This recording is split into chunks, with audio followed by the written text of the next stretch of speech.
வாழ்க வளமுடன். ஓம் நமச்சிவாய. அனைத்து தமிழ் உள்ளங்களுக்கும் வணக்கம். கடன் இல்லாத மனிதனே இல்லை. பணக்காரனுக்கும் கூட அவன் தகுதிக்கு ஏற்ப கடன் நிச்சயமாக இருக்கும். கடனே இல்லாமல் நான் வாழ்ந்து காட்டுகிறேன் என்று நீங்கள் சவால் விட்டாலும் கிரகங்களும் விதியும் உங்களை எப்படியாவது கடன் வாங்க செய்துவிடும். அப்படி கடன் தொல்லையால் அவதிப்படுபவர்கள் ஏராளமாக இருக்கச் செய்கின்றார்கள். பல்வேறு பரிகாரங்களை செய்து கடன் தீர வேண்டிக் கொள்கின்றனர். என்ன செய்தாலும் அவர்களுடைய கடன் மட்டும் தீர்ந்தபாடில்லை என்று புலம்புபவர்களுக்கு மிக எளிதாக செய்யக்கூடிய பரிகாரங்களை இந்த பதிவின் மூலம் பார்க்கலாம். கடன் வாங்காத மனிதர்களே இருக்க முடியாது என்பதுதான் யதார்த்தம். மனிதர்கள் மட்டுமா, எல்லா நாடுகளும் கூட கடன் வாங்குகின்றன. ஆனானப்பட்ட திருப்பதி வெங்கடாஜலபதி சுவாமியே கடன் வாங்கித்தான் கல்யாணம் செய்து கொண்டார். எனவே கடன் வாங்குவது சகஜம். அதை கட்டுப்பாட்டுக்குள் வைத்து வாழ்க்கையை செவ்வனே நடத்த வேண்டும் என்பதே பெரியோர்களின் கட்டளை. பசியோடு கூட உறங்கலாம், கடனோடு உறங்காதே என்பது ஆன்மீகம் காட்டும் அறிவுரை. ஜோதிடத்தில் நமது முன்னோர்கள் மிக முக்கியமான விஷயங்களை சூட்சமான முறையில் சொல்லியிருக்கிறார்கள். ஒவ்வொரு ராசிக்கும் கடன்கள் அடைவதற்காக என்னென்ன செய்ய வேண்டும், எவையெல்லாம் செய்யக்கூடாது, எந்தெந்த கடவுளை வழிபடலாம் என்ற பரிகார முறைகளையும் சொல்லியிருக்கிறார்கள். ஒவ்வொரு ராசிக்கும் 2ஆம் வீடு தனஸ்தானம் என்று அழைக்கப்படுகிறது. இதன் மூலம் ஒருவரின் பொருளாதாரம் சம்பந்தமான விஷயங்களை தெரிந்து கொள்ள முடியும். ஒவ்வொரு ராசியின் 6ஆம் வீடு ரண ருண ரோகஸ்தானம் என்று அழைக்கப்படும். ஒவ்வொருவருடைய மன சம்பந்தமான வலி, உடல் சம்பந்தமான வலி, ஆரோக்கியம், கடன் போன்றவைகளை நாம் 6ஆம் இடத்தின் மூலமாக தெரிந்து கொள்ளலாம். ஒருவருடைய ஜாதகத்தில் 6ஆம் இடத்தில் லக்னத்திற்கு 6ஆம் இடத்தில் எந்த கிரகம் இருந்தால் எந்த மாதிரியான பலன்கள் ஏற்படும் என்பதை பற்றி பார்க்கலாம். 6ஆம் இடத்தில் சூரியன் இருந்தால் வெப்பம் சம்பந்தமான விஷயங்கள், வெப்ப நோய் சம்பந்தமான விஷயங்களும், அரசு சார்ந்த கடன்களும் இருக்கலாம். சந்திரன் இருந்தால் நீர் சம்பந்தமான பிரச்சனைகளும், சீக்கிரமே அடையக்கூடிய கடனும் இருக்கலாம். செவ்வாய் இருந்தால் இரத்தம் சம்பந்தமான பிரச்சனைகளும், பூமி சம்பந்தமான கடனும் இருக்கலாம். இவர்களுக்கு மருத்துவ செலவுகள் அடிக்கடி ஏற்படும். புதன் இருந்தால் நரம்பு சம்பந்தமான பிரச்சனைகளும், பணம் சம்பந்தமான பிரச்சனைகளும் இருக்கலாம். குரு இருந்தால் வயிறு சம்பந்தமான பிரச்சனைகளும், தெய்வ கடன் சம்பந்தமான விஷயங்களும் இருக்கலாம். சுக்கிரன் இருந்தால் மறைவிடங்களில் பிரச்சனைகளும், கொடுக்கல் வாங்கலில் சில சிரமங்களும் இருக்கலாம். சனி இருந்தால் முழங்கால், முழங்கை, இடுப்பு சம்பந்தமான இடங்களில் பிரச்சனைகளும், பூமி சம்பந்தமான இடங்களில் பிரச்சனைகளும் இருக்கலாம். ராகு இருந்தால் முகம் சம்பந்தமான பிரச்சனைகளும், பூர்வீக வழியில் சொத்துக்கள் பிரச்சனைகளும் இருக்கலாம். கேது இருந்தால் ஞாபக மறதி சம்பந்தமான விஷயங்களில் சிறிது இரக்கங்களும், கையிருப்பு சம்பந்தமான பிரச்சனைகளும் ஏற்படும். இனி உங்கள் ராசிக்கான கடன் தொல்லை நீக்கும் வழிபாடுகள் என்ன, ஆன்மீகம் காட்டும் பரிகாரங்கள் என்னென்ன, செல்ல வேண்டிய ஸ்தலம் என்ன என்பதனை பற்றி காண்போம். உங்கள் வாழ்வில் கடன் அடைந்து வளமும் நலமும் செல்வ செழிப்பும் பெற்று வாழ்வில் உயரிய நிலையை அடைய எல்லாம் வல்ல எம்பெருமானை வேண்டி விரும்பி கேட்டுக்கொள்கிறேன். துலாம் ராசி. துலாம் ராசி என்பது காலப்புருஷ தத்துவத்தில் 7வது ராசியாக உள்ளது. இது ஒரு ஆண் ராசியாகும். வடமொழியில் துலாம் என்பது தமிழில் தராசு என்று பொருள்படும்.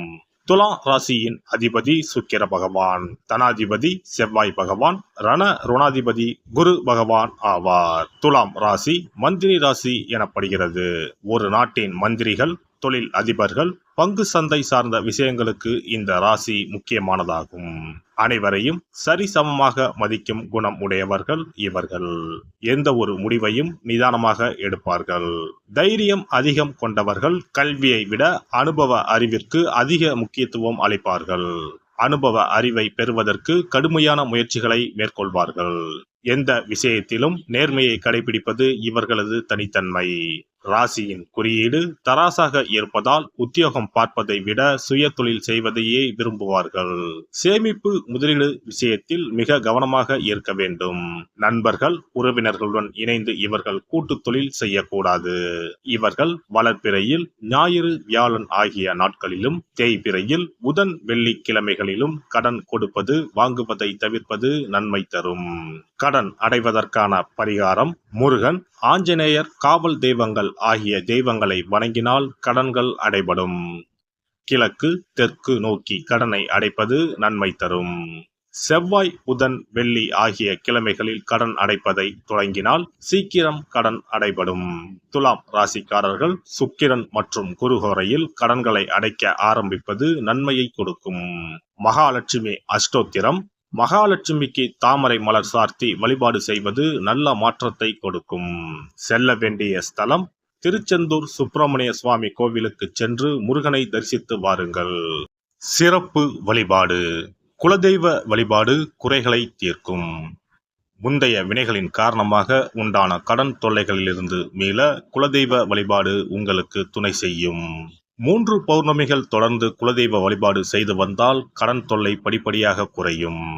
ஆண்டுக்கு ஒரு முறையாவது கட்டாயம் குலதெய்வ கோவிலுக்கு சென்று வர வேண்டும். குலதெய்வ கோவில் தூரமாக இருப்பவர்கள் அல்லது குலதெய்வமே தெரியாதவர்கள் 5 முக விளக்கு வைத்து நெய்யிட்டு தீபமேற்றி முடிந்த அளவு படையலிட்டு வழிபட வேண்டும். இப்படி 9 பௌர்ணமிகள் வழிபட்டு வந்தால் கட்டாயம் கடன்கள் அடைபடும். அது மட்டுமின்றி வரவேண்டிய கடன் பாக்கி இருந்தாலும் வசூலாகும். சங்கடங்கள் தீர்க்கும் சக்கரத்தாழ்வார் வழிபாடு. சனி மற்றும் புதன் கிழமைகளில் பெருமாள் கோவிலுக்கு சென்று அங்குள்ள சக்கர தாழ்வாரை தரிசித்து மனமுருகி வேண்டுங்கள். பிறகு அவரை 12 முறை வலம் வந்து வழிபடுங்கள். துளசி மாலை சாற்றி வேண்டிக் கொள்ளுங்கள். நிச்சயம் கடனால் உண்டான சங்கடங்கள் நீங்கும். கோமாதா வழிபாடு குறைகளை தீர்க்கும். செல்வத்தின் அம்சமான கோமாதாவின் வழிபாடு உங்களை நிச்சயம் காக்கும். காலையில் விழித்ததும் பசுமாட்டை காண்பது தீர்வு கொடுக்கும். மேலும் ஒரு முறையாவது பசுவுக்கு கீரையும் பழமும் கொடுப்பது நல்லது. திருமகள் உரையும் பசுவின் பின்புறத்தை தொட்டு வணங்குவதும் செல்வம் சேர வழி தரும். குளிகை நேரத்தில் வாங்கிய கடனில் ஒரு பங்கை அடையுங்கள். நிச்சயம் முழு கடனும் தீரும். அதுபோல குளிகை நேரத்தில் கடனே வாங்காதீர்கள். அடகு வைத்த நகைகள் வீடு வந்ததும் நன்கு சுத்தம் செய்து மஞ்சள் நீரில் போட்டு பூஜை அறையில் ஒரு நாள் வைத்த பிறகே உபயோகப்படுத்துங்கள். வீட்டை எப்போதும் சுத்தமாகவும் தெய்வ கடாட்சமாகவும் வைத்துக் கொள்ளுங்கள். திருமகள் தங்கும்படி உங்கள் சுற்றமும் செயலும் இருக்கும்படி பார்த்து கொள்ளுங்கள். கடன் தீரும் வரை பூஜை அறையில் மஞ்சள் பொடியால் அக்ஷயம் என்று எழுதி வாருங்கள். தோரண கணபதியை அன்றாடம் விளக்கேற்றி வழிபடுங்கள். சதுர்த்தி நாட்களில் நைவேத்தியம் சமர்ப்பித்து வழிபடுங்கள். நிச்சயம் கடன் தீரும். ருண விமோசன பைரவர் வழிபாடு கட்டாயமாக உங்களின் எல்லா கடன்களையும் தீர்க்க உதவும். அதுபோல பிரதோஷ வழிபாடு நிச்சயம் எத்தனை பெரிய கடன்களையும் படிப்படியாக தீர்க்க உதவும். அதுபோல பஞ்சமி தினத்தில் அம்பிகையை எண்ணி விளக்கேற்றி வழிபட்டால் கடன் பிரச்சனைகள் தீரும். வெண்கலம் அல்லது பித்தளை விளக்கு வாங்கி வசதியில்லாத சிவாலயத்துக்கு தானம் கொடுக்கலாம். செவ்வாய் பகவானின் திருவருள் இருந்தால் கடன் இல்லாத வாழ்க்கை அமையும். விரய செலவுகள் குறையும். எனவே செவ்வாய் தோறும் செவ்வாயின் அதிபதியான முருகப்பெருமானை வணங்கி வேண்டலாம். சஷ்டி கவசம் பாடி சஷ்டி விரதம் இருப்பதும் கடன் சுமைகளை அறவே ஒழித்துவிடும். எல்லாம் வல்ல இறையருளால் நீங்களும் உங்கள் அன்பு குடும்பமும் உடல் நலம், நீலாயுள், நிறை செல்வம், உயர் புகழ், மெய்ஞானம் ஓங்கி வாழ்க வளமுடன். இந்த வீடியோ பதிவு உங்களுக்கு பிடித்திருந்தால் லைக் பண்ணுங்க, கமெண்ட் பண்ணுங்க, ஷேர் பண்ணுங்க, மறக்காம சப்ஸ்கிரைப் பண்ணுங்க. பக்கத்துல இருக்கிற பெல் பட்டனை கிளிக் பண்ணுங்க. நன்றி, வணக்கம். ஓம் நமச்சிவாய. சிவாய நம.